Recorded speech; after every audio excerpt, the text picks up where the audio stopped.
पाकिस्तान तहरीक इंसाफ के साबिक रुकने कौमी असम्बली कैप्टन रिटायर्ड जमील ने मुस्लिम लीग नून में शमूलियत इख्तियार कर ली है। मजीद तफसीलात कैप्टन जमील के हमरा मौजूद वजाहत अली से जानते हैं, बताइएगा। हाँ जी, देखिए इस वक्त इलेक्शन का दौर करीब है। इस वक्त पाकिस्तान तहरीक इंसाफ के साबिक रुकने कौमी मजबूरी हुई कि आपने तहरीक इंसाफ को बाय बाय किया और आज नून लीग के मेहमान बन गए, तो इसके बारे में थोड़ा सा बताइएगा। जी, पहली बात तो यह है कि कोई मजबूरी नहीं हुई। मैं तहरीक इंसाफ को 9 मई के बाद खुदा हाफिज़ कह चुका था। तहरीक इंसाफ की जो इदारों के साथ और ख़ास तौर पे अफवाज पाकिस्तान के साथ टकराव की जो पॉलिसी थी, मेरे उस पर शदीद तहफ़्फ़ुज़ात थे।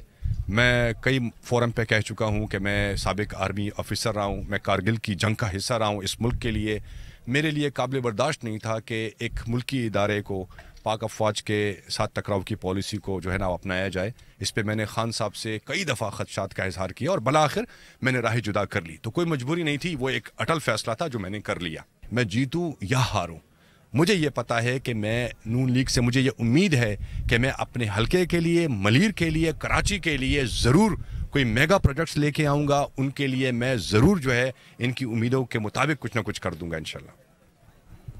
हाँ जी, ये थे साबिक कौमी असम्बली के मेंबर कैप्टन जमील, जिनका ताल्लुक पाकिस्तान तहरीक इंसाफ से था, जिन्होंने 9 मई के बाद बाकायदा तौर पर राह जुदा कर ली थी और अब बाकायदा तौर पर पाकिस्तान मुस्लिम नून के अंदर शमूलियत इख्तियार कर ली है और मलीर के हल्के से एक बार फिर शायद आने वाले इलेक्शन के अंदर नज़र आए। जी,